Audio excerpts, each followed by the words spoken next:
Hey, Mask here. Just want to do a follow-up review of the Skol Butcher. Nothing fancy, no intro or anything. Uh, I know the initial video came through shitty audio. Sorry about that, everyone. I've got it mostly figured out now, though. But overall review using the Skol Butcher after the last week and a half or so of gameplay. Now, few things that I found that I really liked. A few things that I think could stand some improvement. Did provide really great feedback to the guys at Skull, and hopefully they'll take it to heart. They may be sending me another one to play around with because they liked the feedback that I gave them, and with the details of the notes and the diagrams that I drew, giving them my overall thoughts. Uh, yeah, they're looking for more. So overall, number one thing, the fit and finish of everything on the Butcher is phenomenal. The adjustable stock is great. The overall durability, I've dropped it several times, great. No sharp edges on the printing or anything. No creak, no wobble. Occasionally you may have to tighten the bottom screw on your controller. Beyond that, fantastic. No issues whatsoever with the overall build quality itself. Main things that I covered with them overall on comfort is, for starters, the straps. I'm not a fan of where the straps lie across the knuckles that way. If you put your hand in deeper, not so much with the front hand, but the back hand, what I've found is you get a little bit of fatigue in your hand, a little bit of soreness, a little bit of stiffness here at the bottom, with just where this strap sits and fits. So they are looking at a different way to do it. One of the suggestions that I gave them was to take the connecting points of the straps, extend this piece on the overall grip here out a little bit farther, and what that would do is change the angle of where the strap sits so that instead it would sit farther out towards the back of your hand, providing a more secure grip, and here a little bit farther out at the bottom to help alleviate that overall wrist fatigue. So that was one of the points. Pardon me while I review my notes here. Here we are. The grips themselves. This I do actually quite like, and I notice a massive improvement over just using the straight up um, controller itself, or one of the cup style controller mods like you would have on the Pro Tube or some of the others where it's a magnet cup that fits in. The controller grip, it actually just snaps in really easy. If you want to go play Beat Saber or something else and you need to take out the controller, not a problem. Just under the hook here, snaps right in. Nice secure grip. I mean, it's also held in by your hand, so that helps. But what it does is it extends the width, or not the width, but the length overall of the grip itself. So instead of just the little rounded ergonomic grip here that Meta's got, it extends it a little bit, makes it feel more like a pistol grip or a rifle grip, which is great.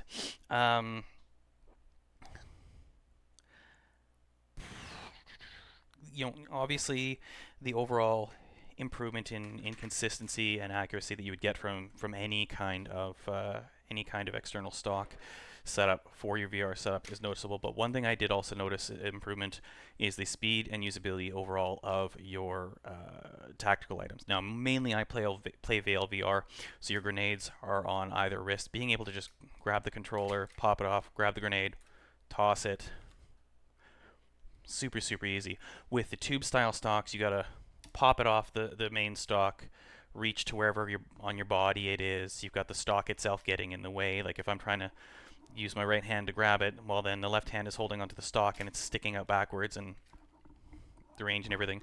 With this, with the overall size, overall usability, and how quick it is, you can slide it down like they intended. I've found that a double twist actually pops the controller off faster and allows you to grab that magazine, get it back in, and get you back in the fight a lot quicker.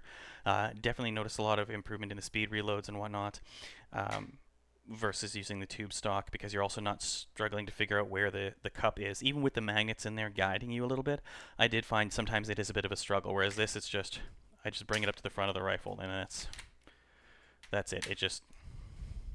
It's easy. It's really easy. The biggest drawback I found overall in terms of gameplay and usability is actually when using your sidearm. Now, if you're using a sidearm in most games, Tarkov, whatever else, it does have the option to grip with a second hand. None of the stocks that I've found yet have really addressed that issue. There's no real good way, even with the controllers themselves, with the controller rings, to actually put both hands together to grip a pistol to shoot. So one of the things that I suggested to them, and I hope they do take it to heart, this front piece here that the magnet grips onto is an adjustable piece that you can change. There's a dial here. You can just unscrew it and change the overall angle.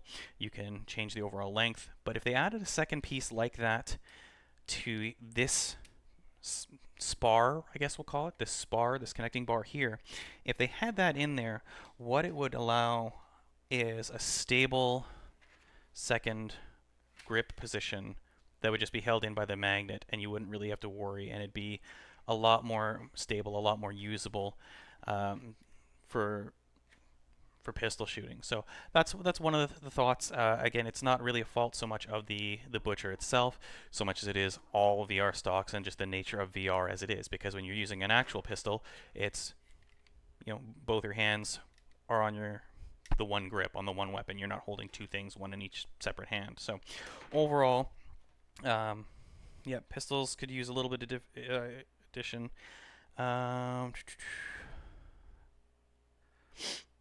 Right. So the only other things that I suggested, and this is again for future iterations, and he's always looking for feedback and whatnot, and again, this isn't something that any of the others really have super well addressed. Yes, some of the controllers do have the ability to change, or not the controllers, but the stocks have the ability to change the angle of your pistol grip to what is more natural, allow you to change the height more on either side and whatnot. This stock could use a little bit more of that. The downside to that with the tube stocks, and that I found, is when you are repeatedly reloading, when you are in a gunfight and you're constantly taking the grips off the stock, off the tube, because they're set up along a central tube, and it's just a clamp holding the controller cups and the controller bases in place, regardless of which tube stock it is. They all have the same issue. Eventually they start to move. They start to twist off of the central alignment and change the angle, so that when you do bring it up and you do shoulder the weapon, your sights are messed up, right? It's not aligned the way you're used to, and then you got to fiddle with it and play with it. This, honestly, once everything's locked in, I mean, it's got the tooth system here on the rotor that you can't really see too well, maybe with the camera there. Yeah, you can see the teeth.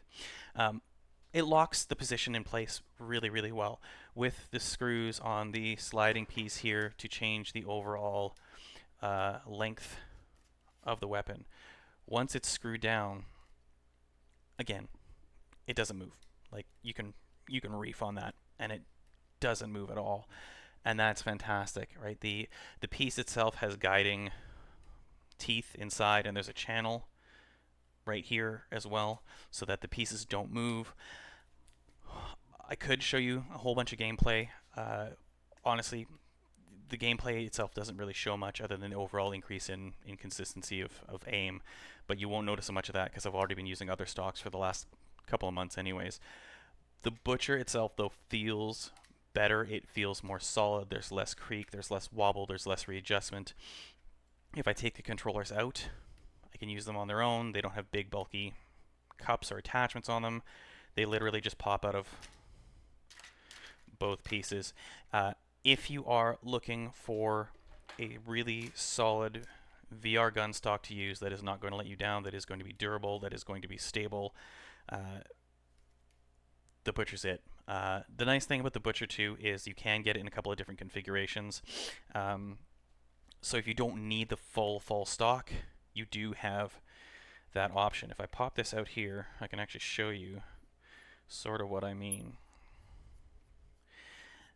Now, this is something I didn't allude to in the initial testing video, the initial impression video, just because it's not something I was messing around with at all. If you want just the base without the stock, and you just want to align the two controllers so you've got more consistent aim, you can pick up the Butcher in just this configuration here. So you still have the two pieces, you can still bring it up and align it, but you're not worrying about shouldering a stock. It also makes it a lot smaller, a lot lighter, easier again for the grenades. I might actually have to try and play around with it this way. I hadn't really thought of it. I like having the shoulder stock just because of years of playing airsoft. But yeah, so that's one of the options. That's one of the configurations you can get. The other one that you can also set up, if I pop this out here, and you can see how easy it is to change the configurations. The nice thing is the way it all locks in, it'll just go right back when I put the full stock on, which is nice. The other variant of it, there is a version you can get of the Butcher that has doesn't have the grip part with the hand, but what it does have, it has the stock and then a cup that just goes in and screws in and stays, where you'd still have your front hand completely free, but your main shooting hand, your backhand, you'd still have that stock and still have that ability to, you know, pick up and go. So yeah, if you are looking for a stock that is reliable, that is not going to cause you issues, that is not going to make you want to replace it within a couple of months, that's not going to have tracking issues because it's covering up the rings like the various stocks where it goes on top, honestly, go with the Butcher. You can pick up all the various pieces to it and build it out the way you want it. If you want the full stock version like I've got, I believe the regular price on it is somewhere around the range of 150 Canadian, so about 125, 130-ish US. Sorry, other conversions, I could not honestly tell you. You will wait a little while for it to come in because it does come from Germany, so you're looking at probably about a month by the time it's printed and sent and arrives through customs and all that. But honestly, it's worth it. I can't imagine using any other stock at this point now. So if you do want to pick one up, you can go through my link. There is a direct link to the Skol VR site, or when you get to the end, you can just type in mask for a 5% discount. Highly recommend it. If you've got any thoughts on the video or you used the Butcher before yourself, or any of Skol's products, by all means, just drop me a line. Would love to chat about it, see what your thoughts are. Skol's super receptive to ideas, so the more people using his gear and giving feedback, I mean, the better and better it's going to get, right? All the stock companies, or all the companies that are making stocks, other than a few of them that you find on Amazon and they're coming from China or wherever, most of the guys making these things are 3D printing them themselves. It's their own designs, and they're just going from that. There's really no major, large company making rifle stocks for VR yet, because it is admittedly, a niche market. You'll find a few sellers on Etsy. You'll find a couple that are selling their stuff on Amazon.ca or Amazon US. But the more that are getting into, the more people we get into first-person shooters in VR, which is so much better than COD. We all know it, right? Let's be honest. We won't play COD or Counter-Strike anymore when we can do this and run out in virtual world playing with it rather than a controller. So yeah, there's my thoughts. Apologize for the rambling, if any. Thanks for checking out the video, and hopefully see you in game in Vale. Cheers.